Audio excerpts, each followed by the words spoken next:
మత్తయి సువార్త 21వ అధ్యాయము 22వ వచనం వరకు ఉన్నటువంటి వాక్య భాగాలు మనం గడిచిన దినంలో నేర్చుకోవటం జరిగింది. ప్రాముఖ్యంగా యేసుక్రీస్తు ప్రభులు వారు అంజూరపు చెట్టును శపించినటువంటి విషయంలో శిష్యులు ఆశ్చర్యపడినటువంటి దానికి యేసు ప్రభులు వారు ఇచ్చినటువంటి జవాబును గురించి కులంకషంగా మనం తెలుసుకోవటం అనేది జరిగింది. అంటే అక్కడ శపించిన దానికి ప్రభు ఇచ్చిన సమాధానానికి అసలు సంబంధమే లేదు అన్నట్టుగా ఉన్నది అన్నది మనం ఎటువంటి సంబంధం ఉందో అన్నటువంటిది నేర్చుకోవటం జరిగింది. ఇది ఇది మత్తయి సువార్త 21వ అధ్యాయంలో 23వ వచనం నుండి 27వ వచనం వరకు ఉన్నటువంటి వాక్య భాగాలను మనం నేర్చుకునే ప్రయత్నం చేద్దాం. మత్తయి సువార్త 21వ అధ్యాయము 23వ వచనం నుండి. ఆయన యెరూషలేములోనికి వచ్చి బోధించుచుండగా ప్రధాన యాజకులను ప్రజల పెద్దలను ఆయన యొద్దకు వచ్చి, ఏ అధికారము వలన నీవు ఈ కార్యములు చేయుచున్నావు?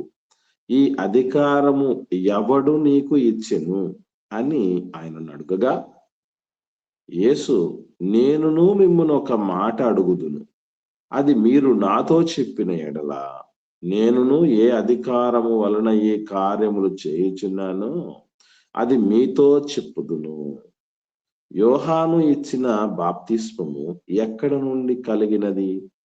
పరలోకము నుండి కలిగినదా, మనుషుల నుండి కలిగినదా అని వారిని అడిగెను. వారు, మనము పరలోకము నుండి అని చెప్పితిమా. ఆయన, అలాగైతే మీరెందుకు అతని నమ్మలేదు అని మనలను అడుగును. మనము మనుషుల వలన అని చెప్పితిమా. జనులకు భయపడుచున్నాము, అందరూ యోహానును ప్రవక్త అని ఎంచుచున్నారని తమలో తాము ఆలోచించుకొని మాకు తెలియదని యేసునకు ఉత్తరమిచ్చరి. అందుకాయన, ఏ అధికారము వలన ఏ కార్యములు నేను చేయుచున్నానో అదియు మీతో చెప్పను. ఇది యేసు ప్రభువు వారు ఇచ్చినటువంటి జవాబు. సో ఈ విషయాలన్నింటిలో కూడా మనం తెలుసుకోవాల్సిన ప్రధానమైనటువంటి ప్రాముఖ్యమైనటువంటి సంగతులు ఉన్నాయి. వాటిలో క్లారిటీగా మనం గమనించగలిగితే యెరూషలేము దేవాలయంలోకి వచ్చి యేసు ప్రభులు వారు బోధిస్తూ ఉంటున్నారు అన్నటువంటి మాట మనకు కనబడుతుంది. చూసారా, దేవాలయంలో రకరకాలైనటువంటి ప్రదేశాలు ఉన్నాయి. అందులో ఆవరణము అనేటువంటి ప్రదేశం ఎస్పెషల్లీ చాలా మంది అంటే ప్రత్యేకమైన అధికారాలు, గుర్తింపులు, హోదాలు లేకపోయినా కూడా దానిని అనేకులు అన్ని జనులతో సహా, అవయవ లోపాలు కలిగిన వాళ్ళతో సహా, ఇలాగా అంటే ప్రత్యేకమైనటువంటి అధికారాలు, హోదాలు లేనటువంటి వాళ్ళు సైతం ఉపయోగించుకోవటానికి అవకాశం కల్పించబడింది.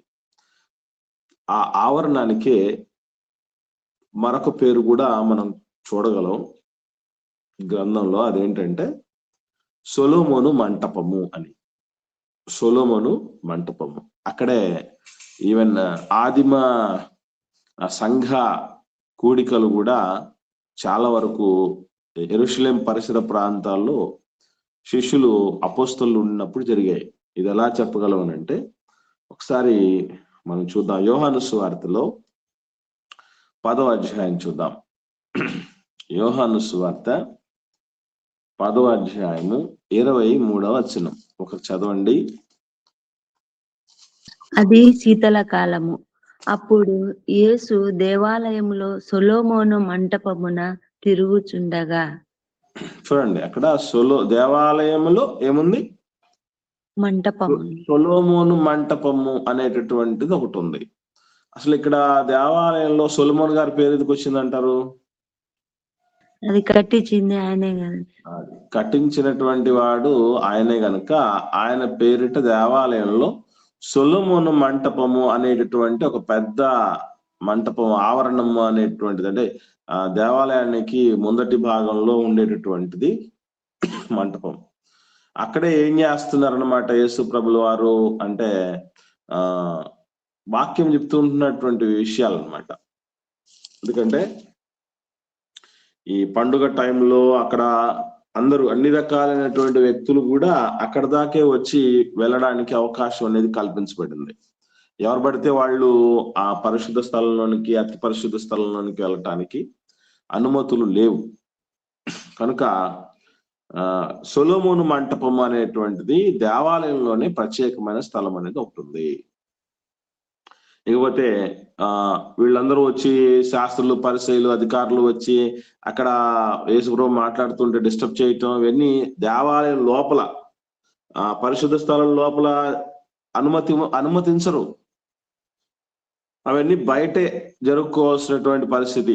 అందరికి అన్ని జనులకు వాక్యం చెప్పటమా, లేకపోతే వాళ్ళతో మాట్లాడుకోవటం, లేదా వచ్చినటువంటి వాళ్ళకి స్వస్థతలు అనుగ్రహించటమా, లేదా ఇప్పుడు క్రయ విక్రయాలు కూడా అక్కడ జరుగుతాయి బయటే. మనకు తెలుసు కదా, గువ్వలు అమ్మేటువంటి వాళ్ళు కనపడినట్టు, ఎడ్లు మేకలు అమ్మేటటువంటి వాళ్ళు ఉన్నారని చెప్పేసి చెప్పడింది కదా. అదంతా లోపల కాదు, బయట ఆవరణమే, సొలొమోను మంటపమే. ఇంకా మనం గమనించగలిగితే అపోస్తలుల కార్యాల గ్రంథం 3వ అధ్యాయం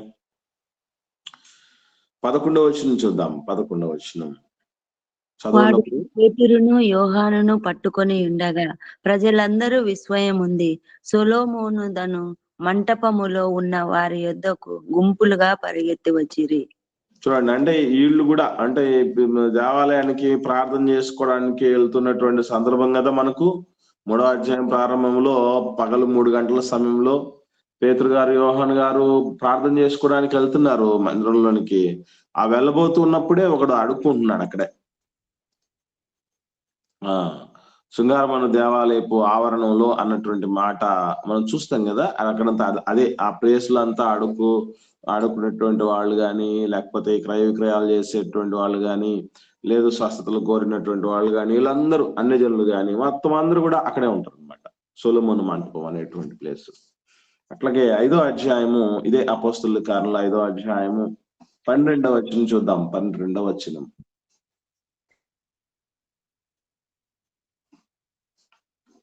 5వ అధ్యాయం 12వ వచనం అపోస్తలుల కార్యంలోని.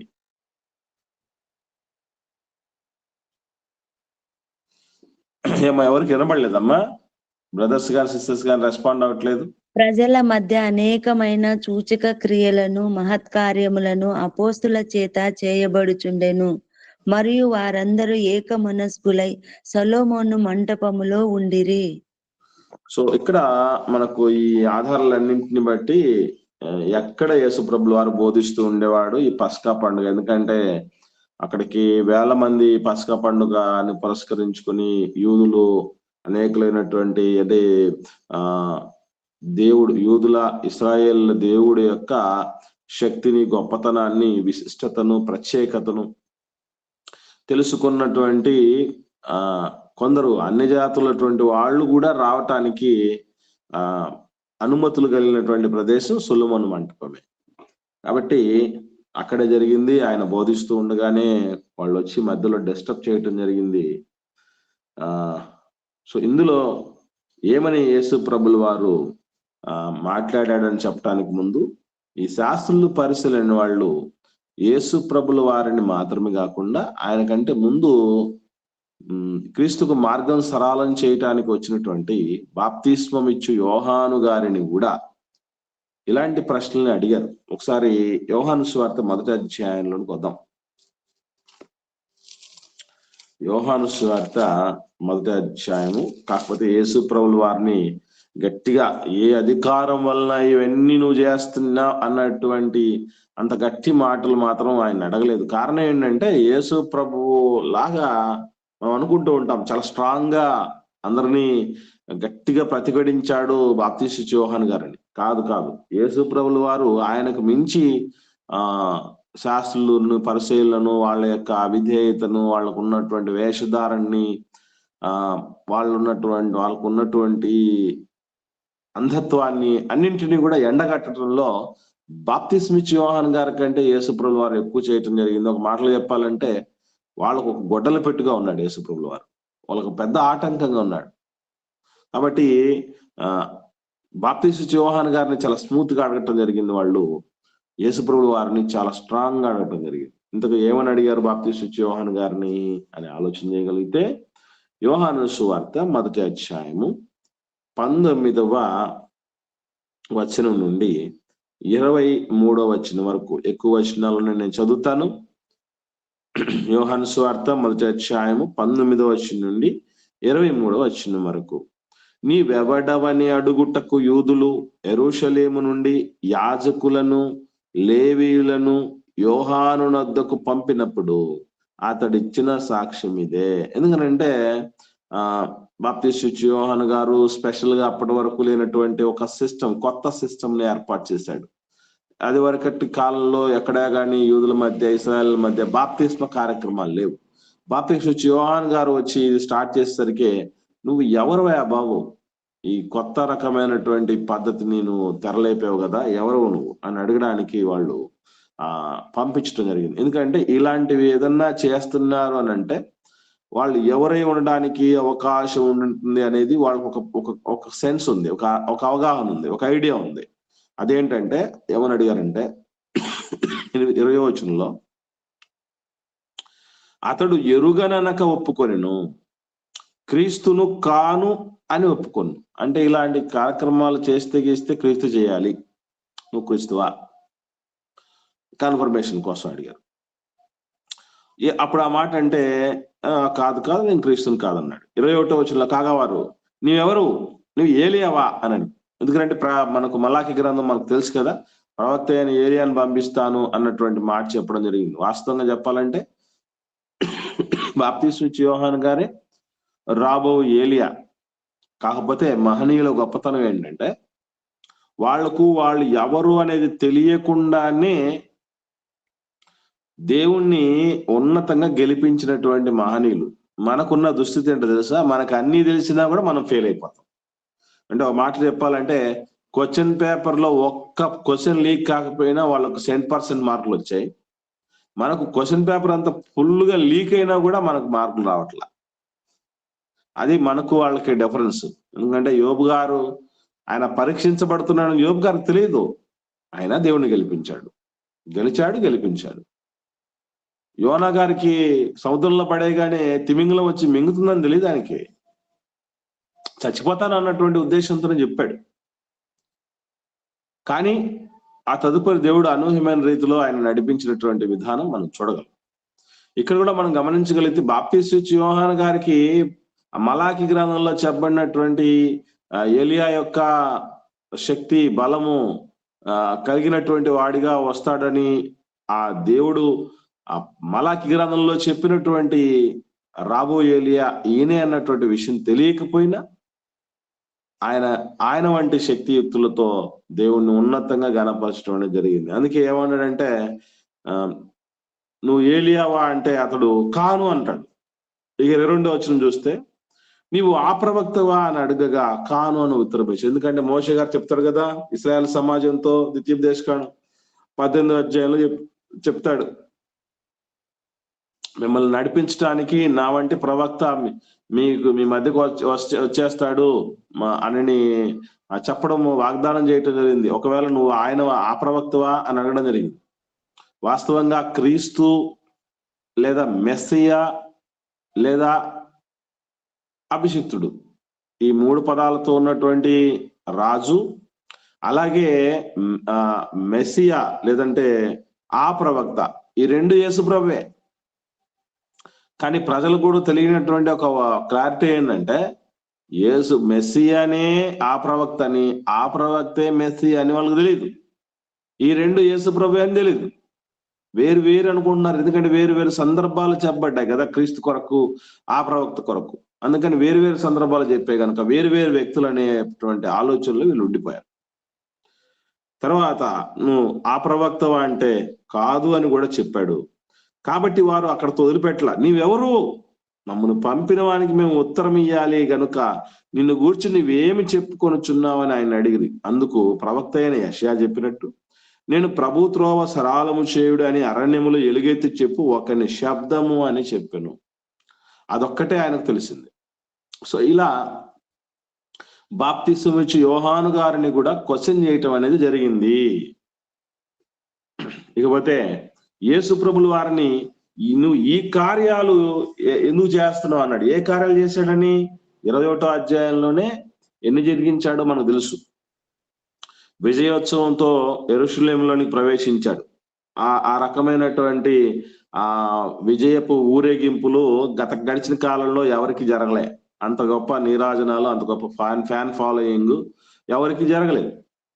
ఎందుకు నీకు ఇలాంటి అధికారంతో నువ్వు ఎలా రాగలిగావు? ఆ కేకలేంటి, ఆ అరుపులేంటి, ఆ రాష్ట్ర మొత్తం ఆ ఊరేగింపులేంటి? అది వీళ్ళ పరిస్థితి. ఎందుకంటే మమ్మల్ని ఎవడు ఇటు చూసుకోవట్లేదే, మాకెవరు ఇలాగా జయ జయ జయ ద్వారాలు పలికించట్లేదే, మాకెవడు ఊరేగింపులు చేయట్లేదే. అలాగే ఆయన దేవాలయాన్ని శుద్ధీకరిస్తాడు. ఎందుకంటే అక్కడ ఉన్నటువంటి క్రయ విక్రయాలు చేసేటువంటి వాళ్ళని పారదోలటం చేయటం అంటే ఎంత గొప్ప సవాల్తో కూడిన పని. దశాబ్దాలు శతాబ్దాల తరబడి జరుగుతూ ఉన్నటువంటి తంతది. వాళ్ళకి 3 పువ్వులు 6 కాయలుగా వ్యాపారం జరిగిపోతుంది. ఈరోజు పండగ పేరుతో వ్యాపారాలు జరిగినట్టు ఆనాటి కాలంలో కూడా వ్యాపారాలు జరుగుతూ ఉండేవి పండగల పేరుతో. సో అటువంటివన్నీ కూడా ఒక్కసారిగా సవాలు చేస్తూ దేవాలయాన్ని శుద్ధీకరించాడు యేసుప్రభుల వారు. ఆ అధికారం ఎలా వచ్చింది? మా బొచ్చెలు రాయడానికి ఎవడయ్యా నీకు అధికారం ఇచ్చింది అని. ఆ తదుపరి గుడ్డి వాళ్ళని, కుంటి వాళ్ళని స్వస్థపరిచినటువంటి అధికారం ఇవన్నీ కూడా దేవాలయపు ప్రాంగణంలోనే, పరిసర ప్రాంతాల్లోనే, ఆ యెరూషలేము దేవాలయపు చుట్టుపక్కల పరిస్థితుల్లోనే జరగడం జరిగింది. వీళ్ళందరూ చూశారు దాన్ని.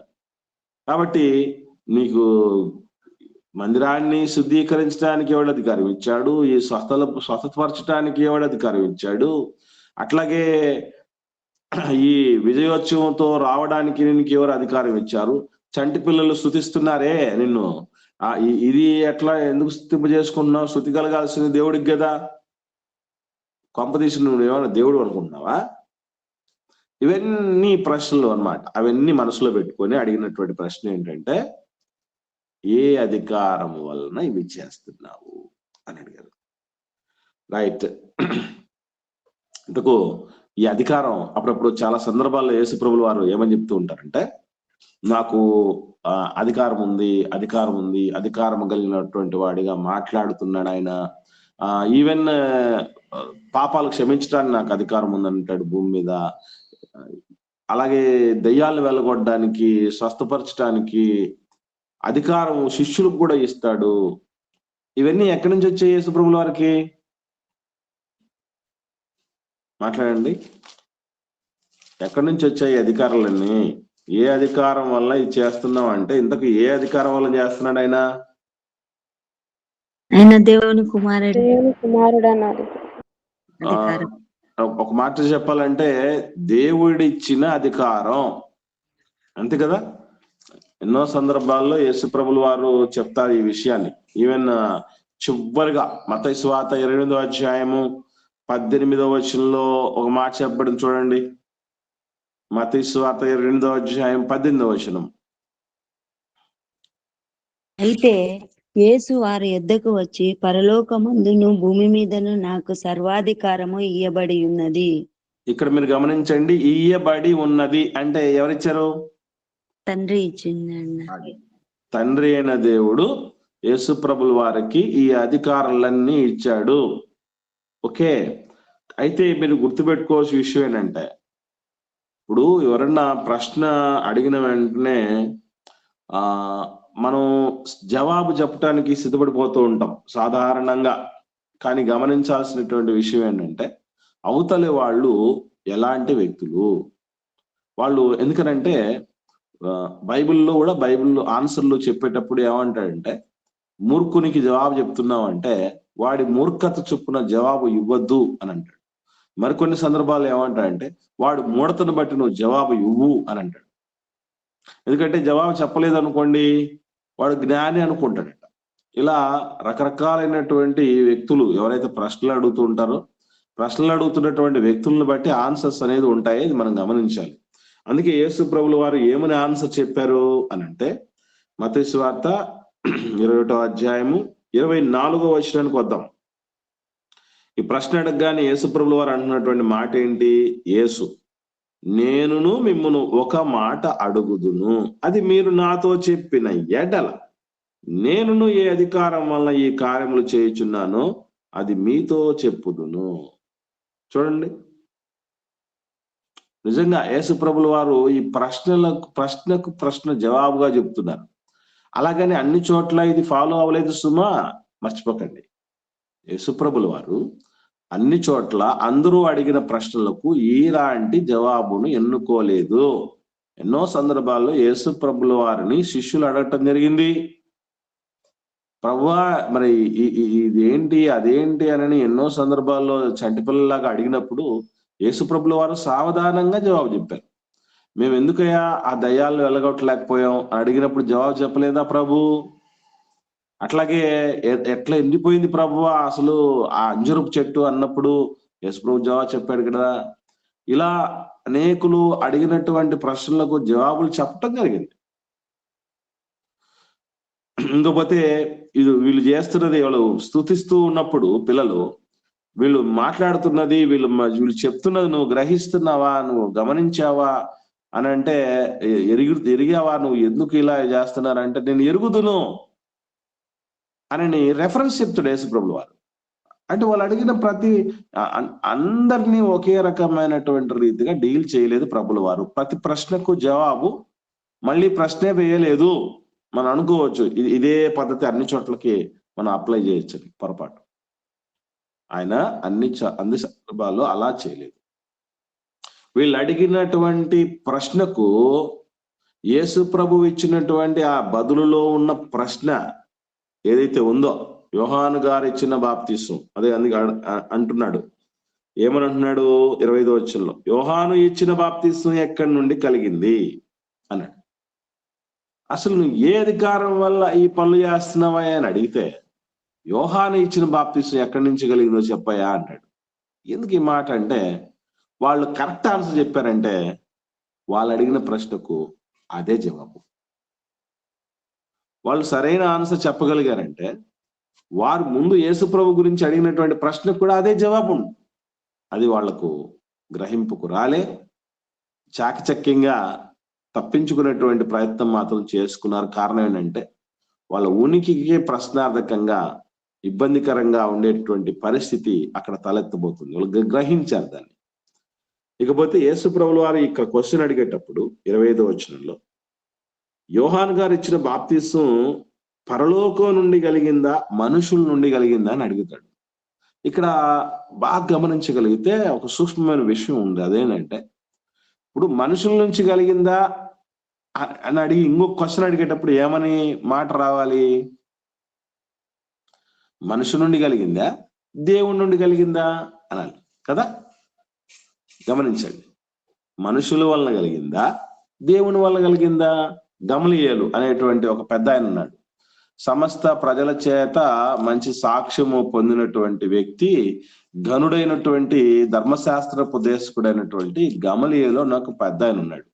ఆయన ఈ పద ప్రస్తావన చేస్తాడు. చూద్దాం, అపోస్తుల కార్యములు 5వ అధ్యాయం 38, 39 వచనాలు చూద్దాం. ఒకరు చదవండి. కాబట్టి నేను మీతో చెప్పున్నదేమనగా, ఈ మనుషుల జోలికి పోక వారిని విడిచిపెట్టుడి. ఈ ఆలోచనైనను ఈ కార్యమైనను మనుషుల వలన కలిగినదాయన అది వ్యర్థమగును. దేవుని వలన కలిగినదాయన మీరు వారిని వ్యర్థపరచలేరు. మీరు ఒకవేళ దేవునితో పోరాడు వారు అవుదురా సుమి? వారు అతని మాటకు చాలమ్మా ఇక్కడ గమనించండి. గమలీయేలు గారు డైరెక్ట్ గా 2 విషయాలు అడుగుతున్నారు. మనుషుల వలన కలిగినది, దేవుని వలన కలిగినదని. యేసు ప్రభుల వారు మాత్రం అడిగేటప్పుడు దేవుడు అన్న పద ప్రస్తావన చేయకుండా పరలోకము నుండి కలిగినదా అని ఎందుకు మాట్లాడాల్సి వచ్చింది తెలుసా అండి? గమలీయేలు గారు డైరెక్ట్ గా మనుషుల వలన కలిగినటువంటిది, దేవుడి వలన కలిగినటువంటిది అని చెప్పడం జరిగింది. యేసు ప్రభుల వారు కూడా ఇలా చెప్పవచ్చు కదా, మనుషుల నుండి కలిగిందా దేవుడి నుంచి కలిగిందా అని అడగచ్చు కదా. పరలోకం నుండి కలిగిందా అని ఎందుకు చెప్పాల్సి వచ్చింది? ఎవరికైనా ఆలోచన, ఐడియా ఏమన్నా ఉందా? ఎందుకు అలా చెప్పింటాడు ప్రభుల వారు? వారి నోట్ల నుంచి సమాధానం రాబట్టడానికి. పరలోకంలో దేవుడు మాత్రమే ఉన్నారండి. Very good, okay. సో దేవుడికి ప్రత్యామ్నాయంగా వాడినటువంటి పదమేనండి ఇది. వాస్తవంగా చెప్పాలంటే దేవునికి ప్రత్యామ్నాయంగా వాడినటువంటి ఆల్టర్నేటివ్ గా వాడినటువంటి పదమే పరలోకం. మంచిదే, కానీ ఎందుకు అలా వాడాల్సి వచ్చింది? దేవుడి వల్ల కలిగిందా అని అడగచ్చు కదా. పరలోకం నుండి కలిగిందా అని ఎందుకు అనాల్సి వచ్చిందంటే ఒకటే గుర్తుపెట్టుకోండి, అనాది కాలంగా దేవుడి విషయంలో ఒక గట్టి ఆజ్ఞ ఉంటుంది. 10 ఆజ్ఞల్లో ఒక ఆజ్ఞ దేవుడికి సంబంధించి ఏమనుంది? నేను తప్ప వేరొక దేవుడు మీకు ఉండకూడదు. ఇక్కడ ఈ విషయానికి సూటబుల్ అయ్యేటటువంటి ఆజ్ఞ చెప్పాలి.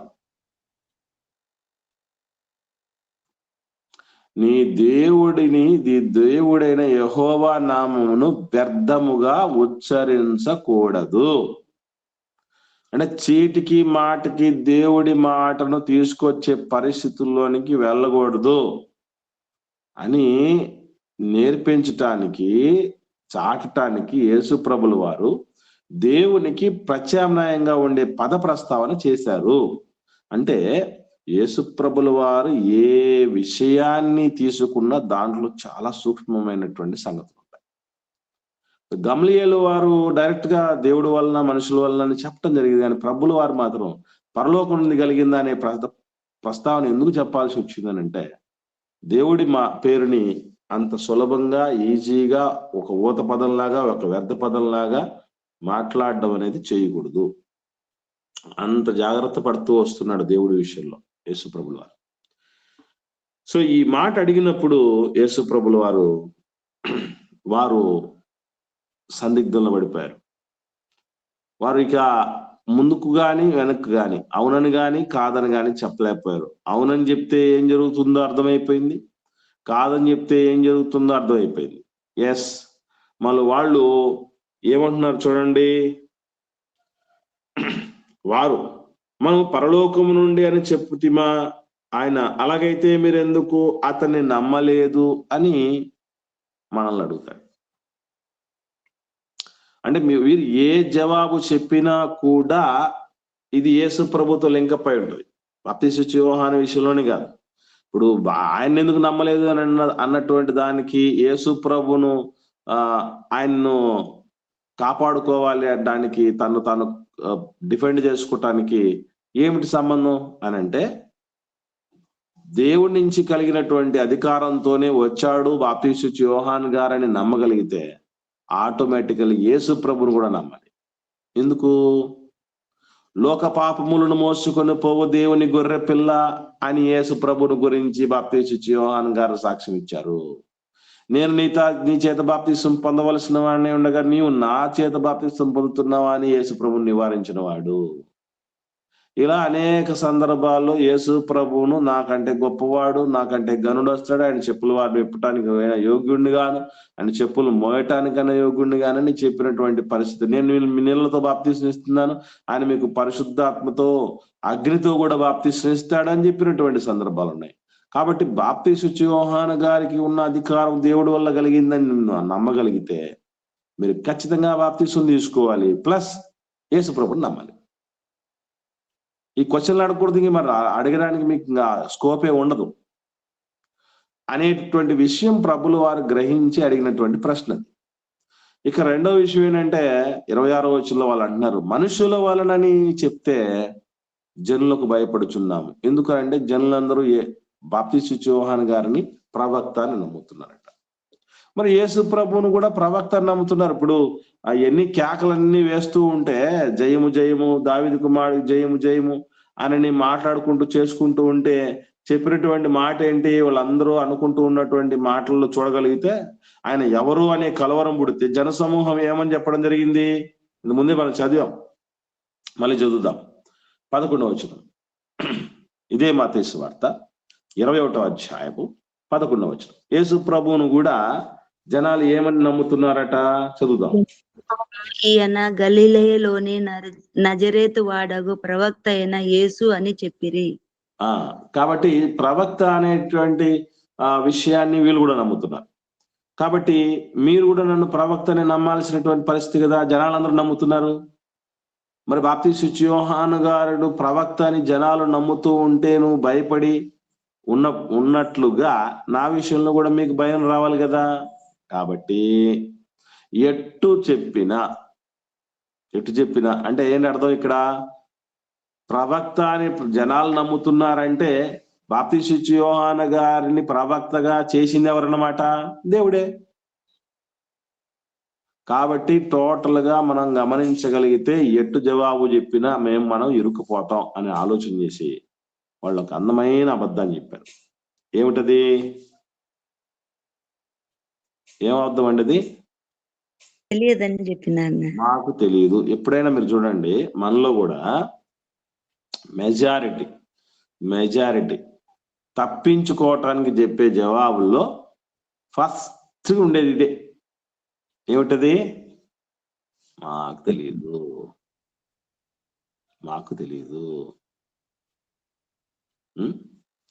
ఏదైనా చూడండి, మీరు గమనించండి, తప్పించుకోవటానికి చెప్పేటువంటి మాటల్లో మొదటగా ఉండేది ఇదే.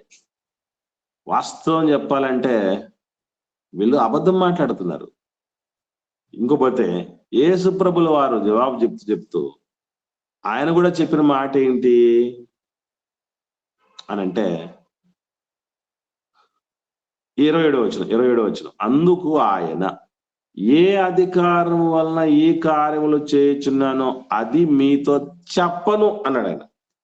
గమనించండి, ఇక్కడ చెప్పను అన్నాడు తప్ప నాకు కూడా తెలియదు అనలా యేసుప్రభుల వారు. గమనించండి, ఇప్పుడు మాకు తెలియదు అన్నారు కదా, మాకు తెలియదు అని వాళ్ళు తప్పించుకున్నారు, వాళ్ళు అబద్ధం చెప్పారు. యేసుప్రభు అబద్ధం చెప్పలే, యేసుప్రభు సత్యం. అందుకే నేను చెప్పను అన్నాడు తప్ప నాకు తెలియదు అనలే. ఇప్పుడు మనం ఎదుటి వాళ్ళు తప్పు చేస్తే మనం ఆ తప్పుకు తగ్గట్టుగా వ్యవహరించాలని చూస్తాం. అవునా కా చెప్పండి?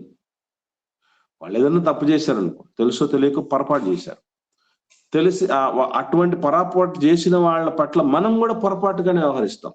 అంటే వాళ్ళు తిడితే మనం తిడతాం, వాళ్ళు కొడితే మనం కొడతాం, వాళ్ళు మోసం చేస్తే మనం మోసం చేస్తాం.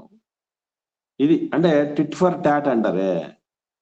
పాత నిబంధన మనకు బాగా ఇష్టం. అంటే పంటికి పన్ను, కంటికి కన్ను, తిట్టుకు తిట్టు, కొట్టుకు కొట్టు, ఇది పద్ధతి. కానీ యేసుప్రభుల వారు కొత్త నిబంధన పంధాన్ని తీసుకురావటం జరిగింది.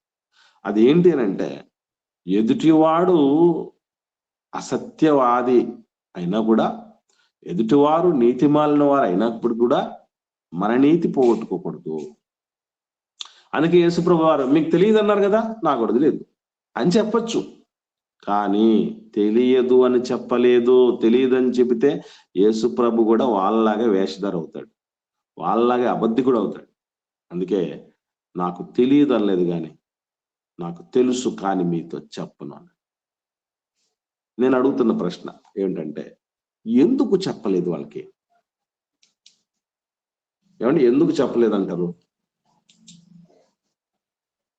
వాళ్ళకి అన్ని తెలిసి కూడా తెలియనట్టు యాక్షన్ చేస్తాండారు.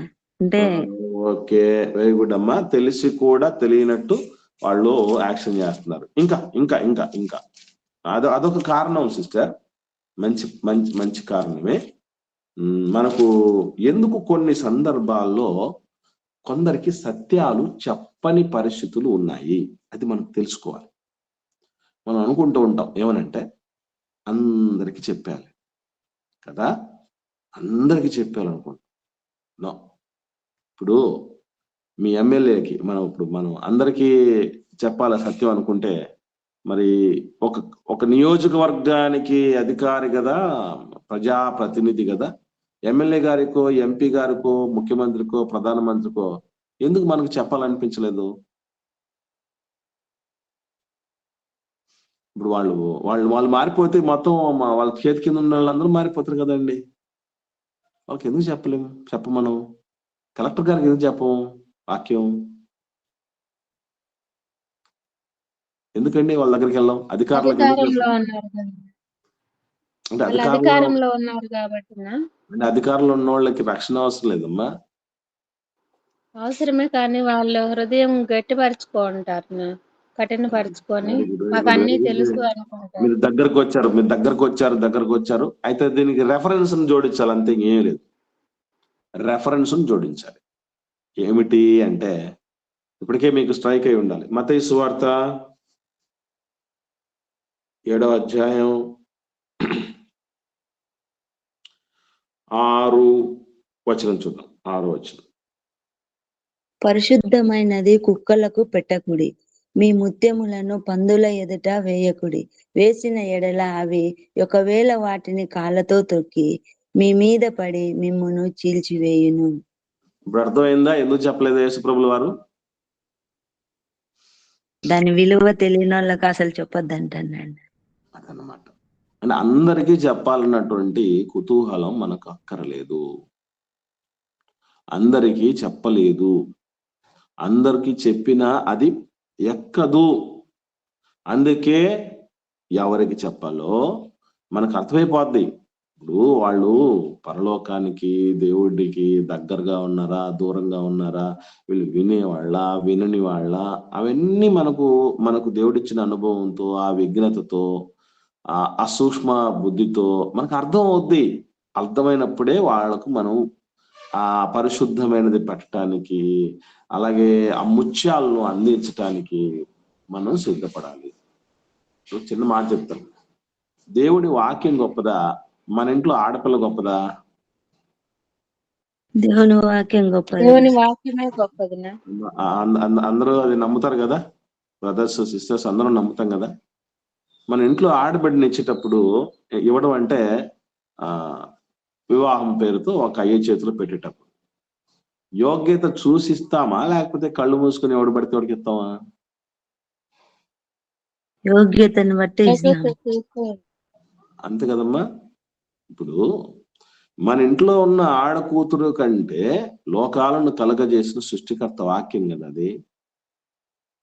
మరి దాన్ని అందించాలనుకున్నప్పుడు యోగ్యత చూడాలి, మనం చూడాలి.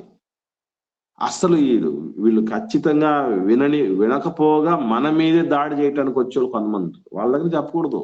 అంటే నేను ఏం చెప్తున్నానంటే, మీకు మూర్ఖుల దగ్గర ఏం చేయకూడదు అంటే పాండిత్యాన్ని చల్లకూడదు. ఇంకా చెప్పాలంటే ఏదో అంటూ చూసారా, కనకపు సింహాసనం మీద సున్నకాన్ని పెట్టకూడదని. కుక్కకు టెంకాయ అబ్బదు అంటారు. అంటే ఏం అర్థం? దానికి పూజ పునస్కారాలు నచ్చవట. పందిని తీసుకువచ్చి మనం చక్కగా ఏసీ గదిలో పెడుతుంది, ఉండలేదు. అలాంటి పరిస్థితి ఉండడానికి అవకాశం ఉంటుంది. కాబట్టి వాళ్ళని యోగ్యత కలిగినటువంటి స్థితి ఉందనుకుంటేనే వాళ్ళకు అందించాలి. మీరు గమనించండి, బాప్తీసు యోహాను గారు కావచ్చు, యేసుప్రభుల వారు కావచ్చు, అలాగే వినని వాళ్ళు చాలా మంది ఉన్నారు. ఇప్పుడు మీకు ఈ ప్రదేశంలో మిమ్మల్ని చేర్చుకోకపోతే వాళ్ళని వదిలిపెట్టేసి ఫోన్ అన్నాడా, లేకపోతే అయ్యో వాళ్లకు చెప్పకపోతే ఎట్లరా వాక్యం, సత్యం చెప్పకపోతే ఎట్లా, వాడిని ఎట్లా నశించిపోతాడు అన్నాడు దేవుడు? చెప్పండి, ఏమన్నాడండి? మాట్లాడట్లేదు మీరు. ఓ ప్రదేశానికి మీరు సువార్తకి వెళ్ళినప్పుడు వాళ్ళు చేర్చుకోకుండా పోతారు. చేర్చుకోకుండా పోయినా కూడా మళ్ళీ వెళ్ళి చెప్పండి వాళ్ళకి, ఎట్లాగైనా చెప్పేసేయండి అంటే ఏం చేయటానికి? దేవుడు ఎప్పుడు చెప్పలేదు అది. వాడు వినడం లేదు, వాడు ఎక్కట్లేదు. ఎక్కనోడికి వదిలేసి. వాడు ట్రీట్మెంట్ సహకరించట్లేదు. పేషెంటే కానీ ట్రీట్మెంట్ సహకరించట్లేదే. అంటే ఏం చేయాలి? వదిలేయాలి.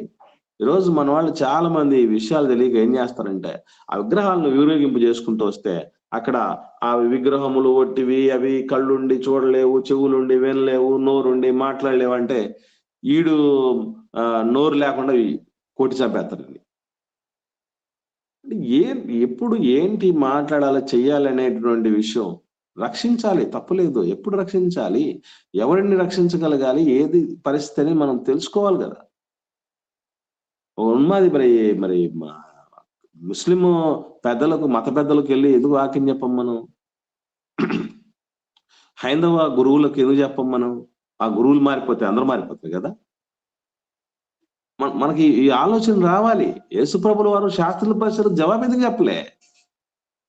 జవాబు చెప్పినుంటే ఏదో ఒక్కడన్నా మారడానికి అవకాశం ఉండేది కదా అని అంటే, మీరు గమనించండి, మారిన వాళ్ళు ఎప్పుడైనా ఎలాగైనా మారిపోతారు. అసలు చిన్న ఎగ్జాంపుల్ చెప్తాను మీకు. యోహాను సువార్త చూద్దాం, 3వ అధ్యాయం. యోహాను సువార్త మారిన వాళ్ళు, ఈ శాస్త్రుల పరిశీలనలో నుంచి కూడా మారిన వాళ్ళు ఉన్నారా లేదా అనేది చూడగలిగితే ప్రారంభించారు అండి ఒకరు.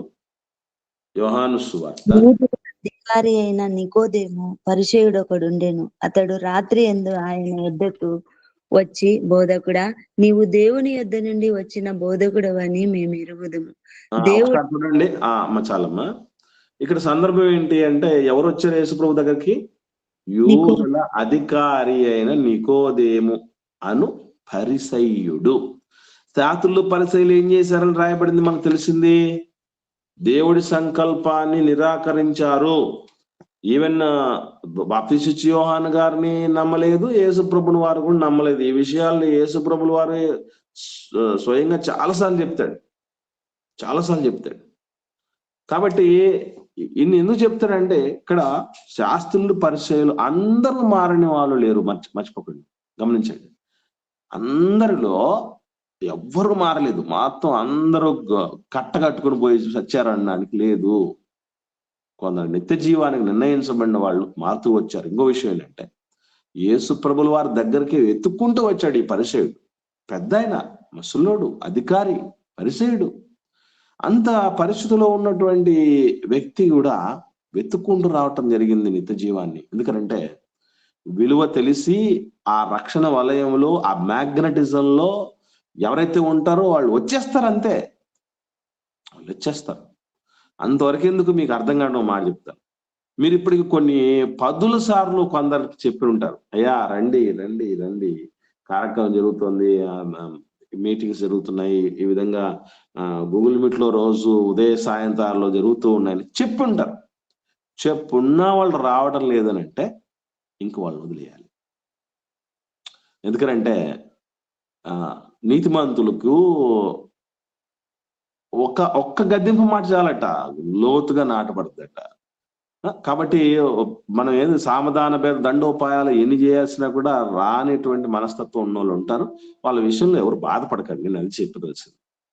చాలా మంది మనం ఎన్ని ప్రయత్నాలు చేస్తున్నా వాళ్ళు రావడం లేదు, ఎందుకు దేవా అని అనుకుంటూ ఉంటాం. దేవుడు చెప్పిన జవాబు ఏంటంటే, నాయన వాళ్ళు వదిలే. ఒకరోజు కన్నీళ్లతో ప్రార్థన చేస్తారు. ఎవరు? సమూయేలు గారు సౌలు రాజు కోసం కన్నీళ్లతో ప్రార్థన చేస్తాడు.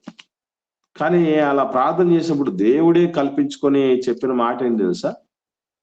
ఎందుకు శామ్యూయల్ నువ్వు ప్రార్థన చేస్తావు?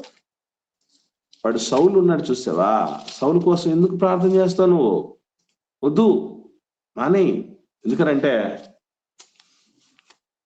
అయిపోయాడు, మారడు సౌలు మారడు, నువ్వు ప్రార్థన చేయొద్దు, వేస్ట్ అని ప్రార్థన చేసేవాడిని ఆపేస్తాడు దేవుడు. తెలుసా మీకు? కాబట్టి కొన్ని సందర్భాల్లో కొందరి కోసం మనం ప్రార్థన కూడా చేయాల్సిన అక్కర్లేని కొన్ని ఉంటాయి. వాక్యం కూడా చెప్పాల్సిన పని లేని పరిస్థితులు ఉంటాయి.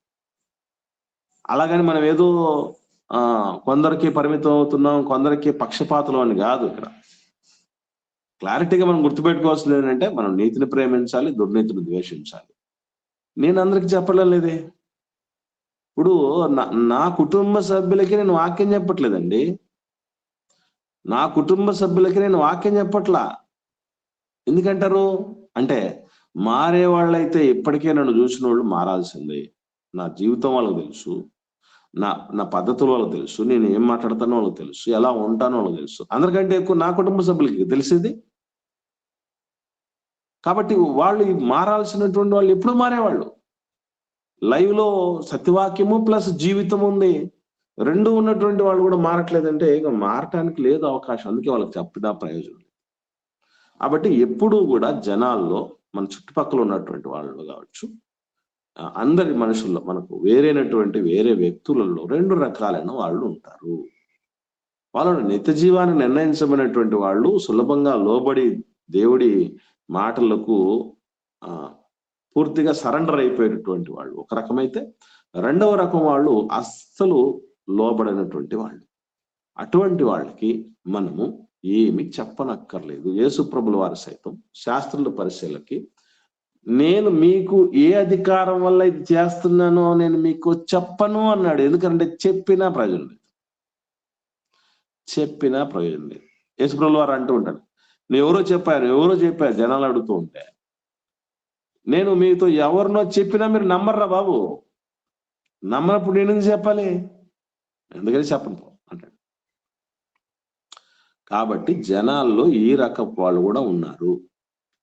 వాళ్ళు ఎందుకు మారట్లేదు, వాళ్ళు ఎందుకు రావట్లేదు, వాళ్ళు ఎందుకు చెప్పిన మాట వినట్లేదని తలలు బద్దలు కొట్టుకోకండి. ఈ తరహా వ్యక్తులు కూడా ఉంటారు, వాళ్ళని అలా వదిలేయాలంటే. ఓకే, చేతికి వచ్చిన వాళ్ళు, కలిసి వచ్చిన వాళ్ళు మన వాళ్ళు, దట్స్ ఇట్. అందుకు మించి మనం ఎక్కువ ఆలోచన చేయాల్సిన అక్కర్లేదు. నేను కూడా నాకు ఓపుకున్నంత వరకు వాళ్ళకి చెప్తాను, నాయన ఇది పద్ధతి, ఇది దారి కాదు, ఇది దారి, ఇది నాయన అని చెప్పడం అంతవరకు మన చేతిలో ఉండదు. వాళ్ళకి ఎన్ని చెప్పినా కూడా వాళ్ళు వెళ్ళినప్పుడు ఏం చేయాలి, వదిలేయాలి అంతే. వదిలేస్తే మరి ప్రేమ లేకుండా వ్యవహరించినట్టు కదా అని మీరు అనుకుంటారేమో. మరి యేసు ప్రభుల వారు కూడా శాస్త్రుల పరిస్థితిని వదిలేశారు. ప్రేమ లేదేంటి, ప్రేమ లేదంటారా వాళ్ళకి? యేసు ప్రభుల వారికి ప్రేమ లేదా? ఇప్పుడు పిలాతు మాట్లాడు అని అడుగుతాడండి. మాట్లాడి చెప్పొచ్చు కదా, సత్యం చెప్పొచ్చు కదా పిలాతుకి. ఎందుకు మౌనంగా ఉన్నాడు ఆయన? వాళ్ళకి చెప్పినా అర్థం కాదు. అదనమాట. కాబట్టి అలాంటి పరిస్థితులు మనకు కూడా వస్తాయి. అలాంటప్పుడు మనం సైలెంట్ గా ఉన్నామంటే చేతగానోళ్ళం కాదు అర్థం. అక్కడ మనం వాళ్ళతో కొందరితో ఏం చెప్పని పరిస్థితి, ఏం మాట్లాడకుండా మౌనంగా ఉండేప్పుడు పరిస్థితుల వల్ల కూడా మనం ఏదో పనికిరాని వాళ్ళం, చేతగాని వాళ్ళం, చావదచ్చిన వాళ్ళం, అసమర్థులం అనేటువంటి ఆలోచనకు రాకండి. ఓకే, అంటే ఇది వాళ్ళ యొక్క డొల్లతనము, వాళ్ళ యొక్క వేషధారణ బాహాటంగా కొన్ని వేల, పస్కా పండుగ సమయం కదా అది, వేల మంది ఆ సొలొమోను మంటపు ప్రాంతానికి రావటం జరిగింది. వచ్చినటువంటి వాళ్ళందరికీ కూడా ఈ శాస్త్రుల పరిచయాల యొక్క పరువే పోయింది. యేసుప్రభు అడిగినటువంటి ప్రశ్నకు జవాబు వీళ్ళ దగ్గర లేదు, వీళ్ళు దాటేస్తున్నారు అన్నటువంటి విషయం సమాజానికి అర్థమైపోయింది. And at the same time యేసుప్రభు మాటలలో ఉన్నటువంటి స్పష్టతను, స్వచ్ఛతను, శ్రేష్టతను, అధికారాన్ని దేవుడి పంపగా వచ్చినటువంటి వ్యక్తి తప్ప ఇలా మాట్లాడగలిగిన వాళ్ళు ఎవరు లేరు అన్నటువంటి విషయం చుట్టుపక్కల ఉన్న జనాలకు అర్థమైంది. ఎవరికి అర్థమయ్యాలో వాళ్ళకి అర్థమైపోయింది, ఎవరికి తెలియాలో వాళ్ళకి తెలిసిపోయింది. హ్యాపీ. కాబట్టి ఇలాగా మనం క్రీస్తును పోలి వ్యవహరించాల్సినటువంటి ఆవశ్యకత ఉన్నది. మనల్ని కూడా క్వశ్చన్ విషయాలు ఉండొచ్చు. నీకు ఏ అధికారం ఉండి, దేవుడి పని చేయటానికి కూడా అధికారాలను అడిగేటటువంటి పరిస్థితి ఈరోజు. అలాగని అందరూ అధికారులు కాదు సుమా, మళ్ళీ చెప్తున్నా, అధికారాల విషయంలో మనం గమనించాల్సింది ఏంటంటే ఎవరు పడితే వాళ్ళు దేనికి పడితే దానికి మనం ఉపక్రమించకూడదు. లాస్ట్ సండే మీరు మెసేజ్ల విషయం అయితే చూడమని చెప్తున్నాను, ఎంతమంది చూస్తున్నారో ఏమో నాకైతే తెలియదు, కానీ ఆయుష్ను అరక్షణమైన మనం పెంచుకోలేము అనేది మెసేజ్ నిన్న చెప్పిన తర్వాత విన్నోళ్ళు ఎంతమంది ఉన్నారు? ఒకసారి రెస్పాండ్ అవ్వండి. ఒక్కరు, ఇద్దరు. మరి విన్నటువంటి వాళ్లకు రెస్పాన్స్ అనేది మీరు ఎందుకు పెట్టట్లేదు? మీరు విన్నారు అనడానికి ఇంకో విషయం ఏంటంటే, చాలా మంది ఒక సందేశం వినాలి అంటే దాని తాలూకు కామెంట్ చూసి వింటారు. కాబట్టి విన్నోళ్ళు మీరు విన్నారు అన్నదానికి సాక్ష్యం ఏంటంటే మీరు పెట్టే కామెంటే. కొంతమంది ఏం చేస్తారంటే ఏం వినకుండానే ఎక్సలెంట్, సూపర్, డూపర్ అని చెప్తూ ఉంటారు. అది కాదు. మెసేజ్ విన్నప్పుడు కామెంట్ ఎట్లా పెట్టాలంటే ఆ మెసేజ్ లో ఉన్న ఎసెన్స్ ను బేస్ చేసుకొని మనం రెస్పాండ్ అవ్వాలి. ఆ రెస్పాన్స్ ను చూసి మరి చూడని వాళ్ళు చూడగలగాలి. అది చెయ్యండి, చాలా ప్రాముఖ్యమైనది. ఓకే, కాబట్టి ఇది ప్రాముఖ్యమైన విషయం. చూస్తే మంచిదే, కానీ చూసినటువంటి వాళ్ళు దాన్ని ఖచ్చితంగా దాని తాలూకు అంటే మీరు పెట్టినటువంటి కామెంట్ మీరు ఎంతవరకు చూసారో, ఏంటి పరిస్థితి, మీకు ఏం అర్థమైంది అన్నటువంటి విషయం కూడా తెలిసిపోతుంది. సో యేసుప్రభుల వారు కూడా అధికారాలకు సంబంధించి ఈ మాట కూడా ఎందుకు చెప్తారంటే, ఆదివారం రోజున క్రీస్తు సంఘ సభ్యులుగా ఉన్నటువంటి వ్యక్తులు ఒకరు పాపం చేస్తే సంఘంలో అంటే కుటుంబంలో ఉన్న సాటి సభ్యుడి యొక్క బాధ్యత ఏంటి, సాటి సంఘ సభ్యుడి బాధ్యత ఏంటి, అలాగే కాపరి బాధ్యత ఏంటంటే మెసేజ్ మాట్లాడాను, అది కూడా వినండి. ఎవరి అధికారాలు ఏంటో, ఎవరి పరిధులు ఏమిటో, ఎవరి పరిమితులు ఏంటో అక్కడ చాలా స్పష్టంగా ఆ సందేశంలో చెప్పటం జరిగింది. చూసిన వాళ్ళందరూ కూడా దానికి తాలూకు మీరు దాన్ని ఎసెన్స్ ను మీకు అర్థమైనటువంటి విషయాన్ని కామెంట్ రూపంలో పెట్టండి. వీలైతే 10 మంది కూడా వాటి పంపించండి, అవసరం చాలా. రైట్, ఇది ఈరోజు యొక్క పాఠం. ఎవరికైనా ఏమన్నా సందేహాలు ఉంటే దయచేసి అడగండి, లేని ఎడలో ఒకరు ప్రార్థన చేయండి.